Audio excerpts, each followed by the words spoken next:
약하고 연약한 종입니다. 그러나 하나님의 엄유하신 명령에 따라서 감히 위대하고 거룩하신 말씀을 붙들고 섰사오니 주여 종은 감추어 주시옵시고 하나님의 능력의 말씀을 성령께서 친히 선포하여 주셔서 우리 성도들의 마음판에 그 신비에 잘 새겨지고 그 머릿속에 새겨지고 또 깨달아지게 하셔서 아버지여 삶의 현장 가운데서 100배, 60배, 30배의 열매를 거두어서 하나님의 영광을 나타내고 그 인생이 복되게 하시고 많은 사람들에게 복음의 영향을 미치는 참으로 위대한 삶을 살아가는 우리 성도들 되게 하여 주시옵소서. 예수님의 이름으로 기도하옵나이다. 아멘. 샬롬. 앞뒤로 좌우로 인사합니다. 샬롬. 이야, 오늘은 정말 단촐합니다. 예. 멋진 주일입니다. 예. 자, 이제 추석이 딱 절기가 들어서니까 차들이 많죠. 예. 거리에 차들이 좀 많아졌어요. 요 플래카드도 많이 붙어 있고, 뭐 한가위에 풍성한 명절이 되시라. 나름대로 덕담들을 하고 있는데, 아무리 먹을 것이 많아도 그것이 우리의 마음의 평안함 가운데에서 유익한 것이지. 마음이 불편하고 괴롭고 슬프고 막 아프면 먹을 것이 입에 들어갑니까? 안 넘어가죠. 어떤 사람들은 스트레스 받으면 더 잘 먹는다는 사람도 있어. 더 많이 먹어버린대. 그런 사람들은 뚱뚱할까 빼빼할까? 뚱뚱하지. 비만이 비만. 그것도 건강에 안 좋은 거죠. 또 대부분의 사람들은 속상한 일 있고 스트레스를 많이 받게 되면 먹어요, 못 먹어요? 못 먹는 경우가 많지. 네. 이 풍성한 계절, 이제 민족의 대명절인 추석이 다가왔지만은 마음이 불편한 사람들은 그 명절이 달갑지 않다. 또 추석 명절 증후군이라는 게 있죠. 명절만 다가오면 가슴이 두근거리는 사람들이 있어. 주로 어떤 사람들이야? 네? 며느리들. 그죠? 사위가 그 처갓집에 가면서 가슴이 두근거리는 일이 많을까요? 며느리가 시집에 그 댁에 가면서 시댁에 가면서 가슴 두근거리는 일이 많을까요? 며느리지. 사위야 뭐 가서 그냥 대충 객이다 오면 되는 거 아니야? 사위는 백년 손님이다 하고 다 대접받고 오는 거 아닙니까? 근데 며느리는 뭐요? 종처럼 부리네 이것들이. 그리고 트집 잡고 잔소리하고, 그죠? 그러니까 막 며느리들이 싫어하잖아. 요즘 안 가려고 하잖아요. 그런 일들, 명절만 지나면 그런 일들이 뉴스에 나옵니까? 안 나옵니까? 많이 나와요, 지금도. 그죠? 특히 기독교인들은, 우리 크리스찬들은 명절이 되면 우리 전통 그 문화가 뭐요? 우상 섬기는 거죠? 조상신에게 절한다고. 제사 지내고 막 그러는 거. 그런 것 때문에 또 다툼이 있기도 하고. 여러 가지 어려움이 있습니다. 그래서 명절이라는 그 어떤 의미, 원래의 의도와는 다르게 실질적으로 명절을 맞이하는 사람들의 모습은 결코 행복하지만은 않다. 즐겁지만은 않다. 물론 즐겁게 지내는 사람들도 있지만 그렇지 못한 경우도 많죠. 그래서 우리가 이 세상을 살아가면서 명절도 완벽한 것이 아니고, 그죠? 형제도 완벽한 것이 아니고, 가족도 완전한 것이 아니고, 마음 둘 곳이 있습니까? 없습니까, 여러분? 네? 네. 옛날에 우리 젊을 때는 여기에도 마음 더 보고 저기에도 마음 더 보고 이것이 완전할까 저것이 확실할까, 여기에서 내가 평안을 누릴까 많이 찾아다녔어요. 근데 결국은 얻었어요, 못 얻었어요? 내 마음을 두고 영원히 걱정하지 않고 행복하게 살 수 있는 그 장소, 그 조건, 그 대상을 찾았습니까? 못 찾았잖아. 없어요. 없어. 아무리 산의 진미를 쌓아놔도 내 속이 시끄러우면 그 먹을 수가 없는 거야. 돌덩이 같아. 밥알이 자갈 씹는 것 같다. 그런 말 있잖아요. 예. 밥맛이 좋다는 거예요? 안 좋다는 거예요? 안 좋다. 못 먹겠다. 그거지. 예. 인간은요, 육신의 만족만으로는 살 수가 없는 겁니다. 내 배가 부르다고 이 위장, 저도 지난주에 위하고 장, 대장 내시경을 했는데, 이거 다 비우고 이제 그 검사를 했단 말이에요. 그러면 위와 장을 채운다고. 근데 그거 할 때 금식을 하잖아요. 절식, 금식 이렇게 들어가. 그래갖고 전날은요, 약을 먹고서 막 다 쏟아내야 돼. 왜? 장을 비워야 되니까. 그 밤새도록 그거 얼마나 힘든지 해보셨어요? 진짜 힘듭니다. 대장 내시경 할 때 그 쏟아내는 거. 그러니까 먹을 걸 못 먹고 그냥 막 쏟아내라고 그러니까 이 머릿속에서 먹고 싶은 게 떠오를까 안 떠오를까? 엄청 떠오르더라고. 막 식탁에 뭐 이게 반찬들이 있고 해도 못 먹는 거예요. 못 먹어. 죽만 먹는 거예요. 그리고 이제 그 전날 바로 이제 5시 이후로는 죽도 못 먹어. 물만 마셔야 돼. 그러니까 막 배는 고프고 막 약 먹으니까 막 속은 그냥 안 좋고 그냥 화장실 왔다 갔다 해야 되고 막 그냥 텅텅 비니까 막 기진맥진한 상태인데 먹을 것이 있는데도 못 먹으니까 어때요? 폭포가더만 폭포예요. 내가 이거 꼭 해야 되나 그런 생각도 들고 말이죠. 먹을 걸 못 먹으면 그렇게 고통스러워. 근데 그 끝나고 나서 이제 죽을 먹으면서 다시 회복식을 하고 이렇게 해서 이제 밥을 제대로 먹게 됐단 말이에요. 그냥 내가 밥을 잘 먹으니까 이제 더 이상 바랄 것이 없을까요? 아니야. 그다음부터 또 채워야 될 것들이 있잖아. 그죠? 내 배가 부르다고 모든 게 다 만족합니까? 아니죠. 그건 짐승이지. 동물들은 배만 부르면 그냥 잘 놀지 뭐 더 이상 바랄 것이 없지만 사람은 그렇습니까? 아니에요. 또 다른 나의 욕구들이 생기는 거야. 그런데 그런 것들이 사유적인 욕구일 수도 있고 애정의 욕구일 수도 있고 여러 가지가 있는데 다 채워집니까? 완전합니까? 뭐 자아실현의 욕구까지 가면은 최고의 이제 만족을 가져올 수 있다. 뭐 이런 이론도 있는데 자아실현, 내가 하고 싶은 걸 한다는 거지. 그걸 하면 정말로 완전히 만족할 수 있을까요? 전혀 후회도 없고 허전함도 없이 꽉 찬 인생을 살 수 있습니까? 아니에요. 그것이 아닙니다, 여러분. 그것들은 내가 무엇을 이 땅에서 성취한다 할지라도 그것은 유한한 것이고 썩어질 것입니다. 없어지는 것이에요. 자, 이 대한민국에서 최고의 위치가 뭡니까? 대통령이잖아.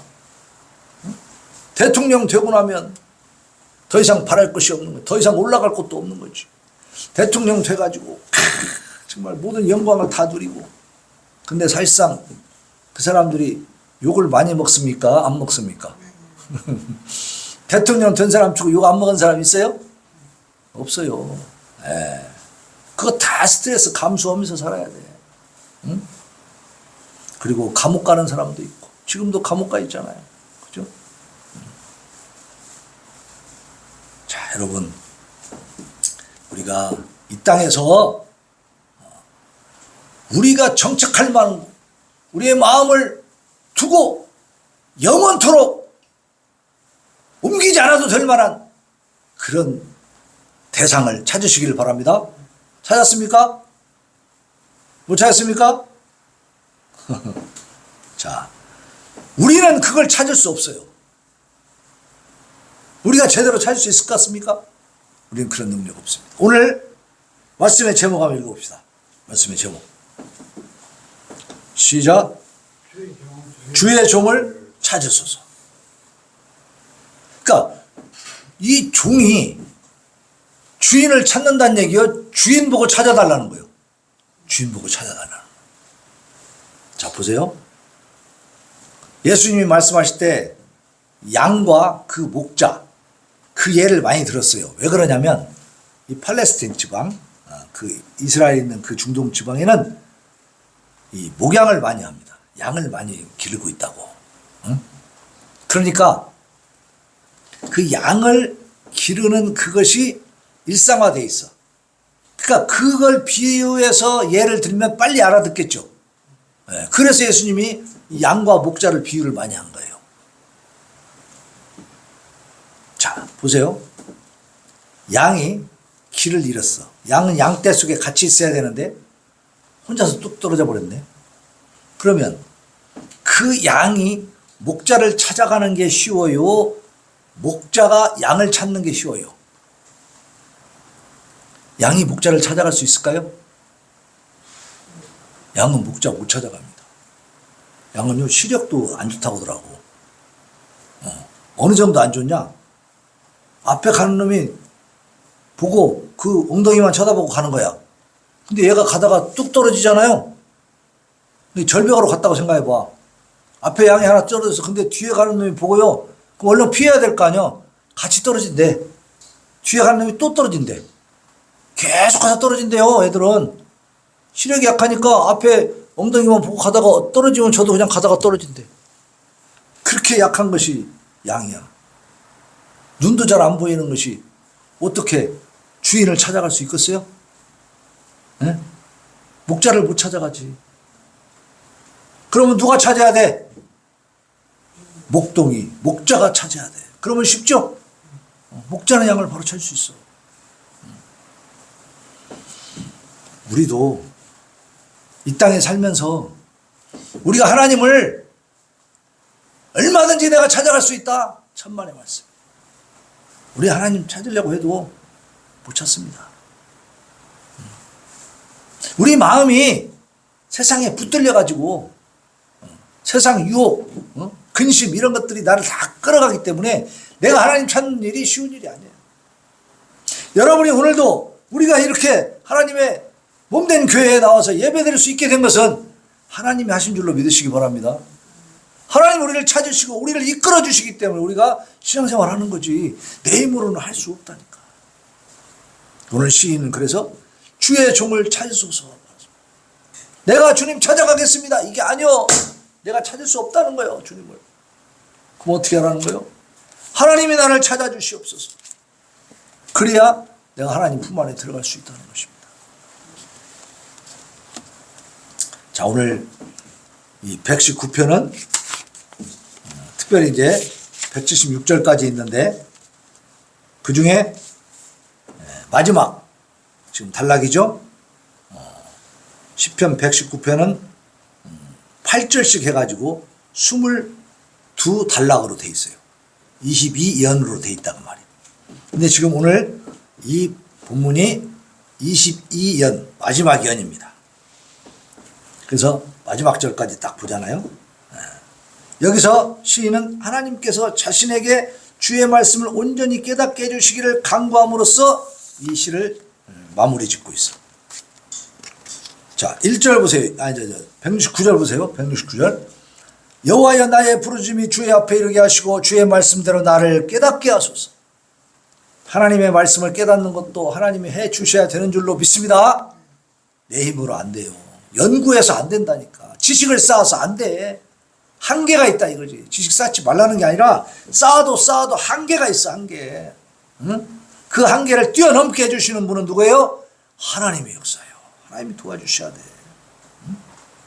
자, 169절로 170절로 보면 하나님은 반드시 응답하신다는 사실을 전제하고 그 사실을 믿고 확신한 가운데서 이 시인은 고백하고 있는 겁니다. 응? 여호와여 나의 부르짖음이 주의 앞에 이르게 하시고 주의 말씀대로 나를 깨닫게 하소서. 자, 내가 부르짖는다 해서 하나님 앞에 내 힘으로 상달되게 할 수 있습니까? 하나님 앞에 다다르게 할 수 있는 분은 누구예요? 하나님이시라는 거예요. 응? 나의 간구가 주의 앞에 이르게 하시고 주의 말씀대로 나를 건지소서. 내가 기도해도 하나님이 내 기도를 받아주셔야 내 기도가 하나님께 올라가는 겁니다. 내 힘으로 막 올릴 수 있는 게 아니다. 근데 시인은 그의 부르짖음이 하나님께 상달되기를 간구하고 있고 주의 약속에 신실하심에 따라 조금도 어김없이 나의 생명을 악인들의 위협에서 건져달라는 그 호소도 하고 있어요. 자, 나의 간구가 주의 앞에 이르게 하시고 주의 말씀대로 나를 건지소서. 나를 건지소서. 이 시인은 지금 많은 악한 자들에게 억압당하고 핍박당하고 고통당하고 있는 거예요. 건져달라는 거예요. 이 기도를 할 수 있는 이유는 무엇입니까? 하나님은 반드시 듣고 응답하신다 안 하신다? 응답하시는 분이기 때문이에요. 에레미야 33장 3절에 보면 너는 내게 부르짖으라. 내가 내게 응답하겠고 내가 알지 못하는 크고 은밀한 일을 내게 보이리라. 부르짖으라고 그랬어요. 그러면 내가 응답하겠다고 했어요. 내가 알지 못하는 크고 은밀한 일을 내게 보여주겠다. 어떤 사람에게 보여줘요? 부르짖는 사람, 기도하는 사람에게 보여주는 겁니다. 기도 많이 하시기 바랍니다. 그냥 가만히 앉아있어도 된다? 아니요. 맨날 놀고 있어도 하나님 알려줘? 아니에요. 하나님 앞에 기도하라는 거예요. 하나님 명령하셨어요. 기도하면 어떻게 하겠다? 응답하겠다. 네가 알고 있지 못한, 네가 모르는 크고 은밀한 일도 내가 보여주겠다. 기도하시기 바랍니다. 그리고 171절로 175절에 보면 주의 윤례를 내게 가르치소서. 내가 하나님의 말씀을 사모하며 나아갈 때 그 말씀을 가르치는 분이 누구예요? 하나님이시다. 하나님께서 나에게 가르쳐 주셔야 내가 깨닫고 알고 이해할 수 있게 된다. 그렇게 되면 내 입술이 하나님을 찬양하게 돼. 내 혀가 주의 말씀을 노래하게 돼. 주의 손이 항상 나의 도움이 되시고 주의 율법을 즐거워하게 돼. 하나님의 말씀을 지겨워하고 막 싫어하고 기피하는 게 아니라 더 좋아하고 즐거워하게 된다. 내 영혼이 살게 된다. 이번 추석도 주의 말씀으로 즐거운 추석을 보내시기를 바랍니다. 하나님과 함께 하나님의 뜻 가운데 하나님과 동거하면서 그렇게 추석을 보내시기를 바랍니다. 하나님이 주신 말씀을 즐거워하고 기뻐할 때 우리 눈앞에 있는 음식들도 맛있는 거야. 맛있게 먹을 수 있는 거예요. 내 심령이 주의 말씀으로 충만하게 채워지면 어때요? 힘이 날까요? 힘이 빠질까요? 힘이 나는 거예요. 그러면 음식을 먹을 의지도 생기는 거야. 의욕도 생기는 거야. 그죠? 근데 내 마음에 막 그냥 여러 가지 실망과 막 절망과 막 아픔, 막 스트레스, 그냥 막 욕구, 불만 이런 게 꽉 차 있으면 어때요? 의욕이 생겨 안 생겨? 의욕이 다 떨어져 버려요. 자살을 왜 합니까? 살 의욕이 없어지니까. 그것은 하나님의 율법을 즐거워하지 않기 때문에, 하나님의 말씀을 싫어하기 때문에, 거부하기 때문에 그 심령 가운데는 기쁨이 없는 겁니다. 즐거움이 없어요. 176절에 보면 주의 종을 찾으소서 드디어 나옵니다. 마지막 절 같이 읽습니다. 시작. 이런 양같이 내가 방황하오니 주의 종을 찾으소서. 내가 주의 계명들을 잊지 아니함이니이다. 인생은 뭡니까? 이런 양처럼 방황하는 인생이요. 우리가 나아갈 방향이 어딘지 맨날 헷갈리는 것이 인생 아닙니까? 그래서 하나님께서 우리를 찾아주셔야 된다. 내가 주의 계명을 잊지 않고 있기 때문에 하나님은 반드시 나를 찾아주신다. 하나님이 누구를 찾으신다고요? 주의 계명을 잊지 않고 있는 사람들. 하나님을 배척하고 배반하고 무시하는 사람은 하나님 찾으시겠습니까?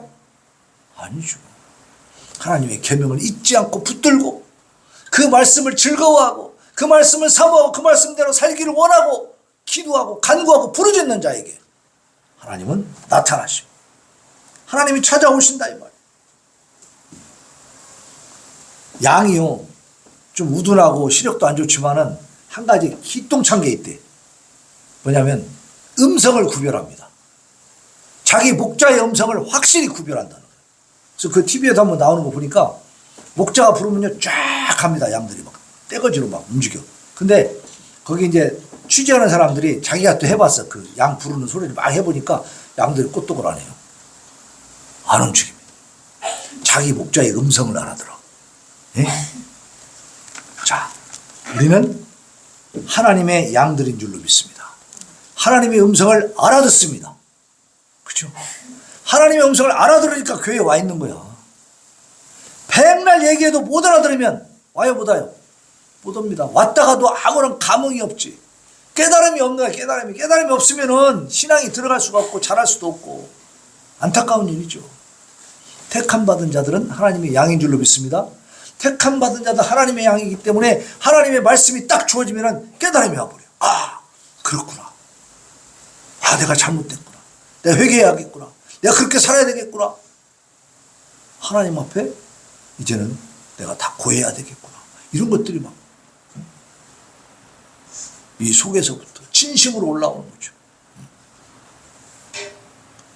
자, 우리 예수님이 비유로 말씀하신 게 있습니다. 누가복음 15장에서 예수께서 그들에게 이 비유로 이르시되 너희 중에 어떤 사람이 양 100마리가 있는데 그 중에 하나를 잃으면 99마리를 들여 두고 그 잃은 것을 찾아 내기까지 찾아다니지 아니하겠느냐. 또 찾아낸 적 즐거워 어깨에 메고 집에 와서 그 벗과 이웃을 불러 모으고 말하되 나와 함께 즐기자. 나의 잃은 양을 찾아내었노라 하리라. 내가 너희에게 이르노니 이와 같이 죄인 한 사람이 회개하면 하늘에서는 회개할 것 없는 의인 99으로 말미암아 기뻐하는 것보다 더하리라. 그러니까 주님의 마음은 언제나 누구에게 향해 있어요? 죄인들에게 향해 있어. 영원한 멸망을 받을 자들에게 향해 있어. 그들을 향해서 무엇을 복음을 전해주고 그들이 돌아오기를 원하고 계신다. 양 99마리가 있어도 잃은 양 한 마리에 대해서 하나님은 포기하지 않으신다는 겁니다. 만약에 이런 하나님이 아니었다면 우리들을 찾아오시려고 하나님이 수고하셨겠습니까? 그죠? 내가 뭐라고 보잘것없는 인생 아닙니까? 무슨 가치가 있다고, 무슨 능력이 있다고, 뭐에 쓸모가 있다고 하나님이 나를 찾아오시겠어. 근데 하나님은 뭐예요? 잃어버린 그 한 마리 양을 소중히 여기신다. 우리가 방향을 잃고 헤맬 때에 하나님 우리를 찾아오신 줄로 믿습니다. 근데 그 양은 뭘 알아들어? 목자의 음성을 알아들어. 그러니까 우리가 하나님의 말씀이 떨어지면 아멘으로 화답하라. 그리고 그 말씀에 따라서 우리가 변화되어 가는 거죠. 성장해 가는 거죠. 네. 오늘 이 시편 119편의 시인이 하나님께서 그를 찾으시도록 부르짖을 수 있는 근거는 그가 하나님의 계명을 잊지 않았다는 것이. 그죠? 마지막에 그러잖아요. 이런 양같이 내가 방황하오니 주의 종을 찾으소. 내가 방황하고 있는데 하나님 내가 찾아가겠습니다. 이게 아니죠. 내가 지금 집을 잃고 있어. 길을 잃고 있어. 어디로 가야 할지 모르겠습니다. 하나님 어쩌라고요? 나를 찾아주십시오. 하나님이 나를 찾아주셔야 됩니다. 왜? 내가 주의 계명들을 잊지 않고 있기 때문에. 내가 하나님의 말씀을 붙들고 있기 때문에. 하나님의 말씀이 나는 순종하고자 하는 마음이 있기 때문에.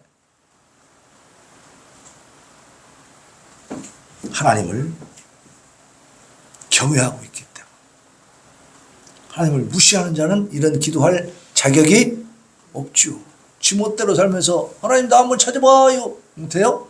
이런 건 웃기는 거지. 말도 안 되는 거지. 그죠? 오늘 이 시인은요.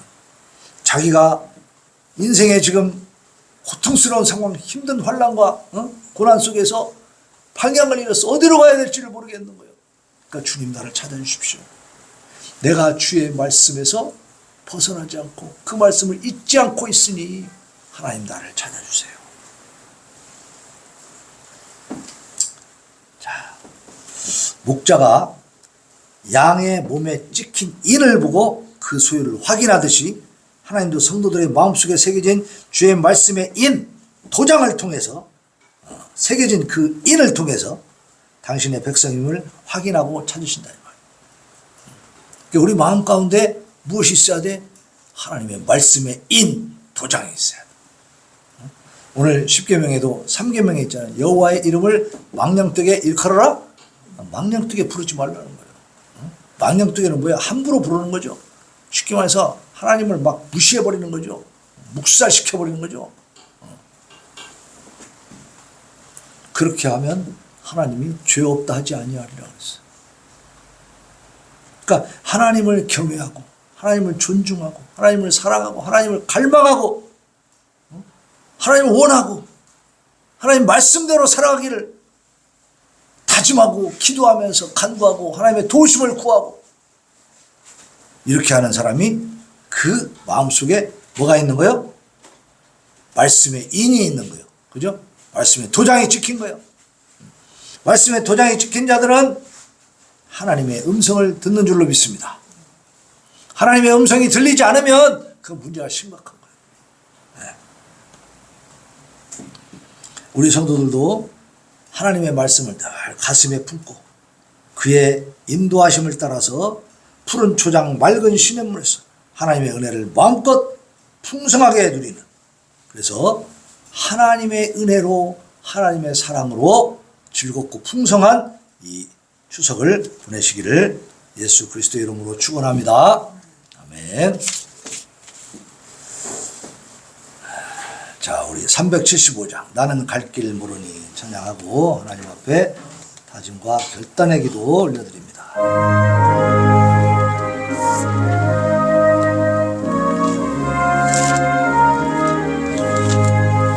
나는 갈 길 모르니 주여 인도하소서. 어디 가야 좋을지 나를 인도하소서. 어디 가야 좋을지 나를 인도하소서.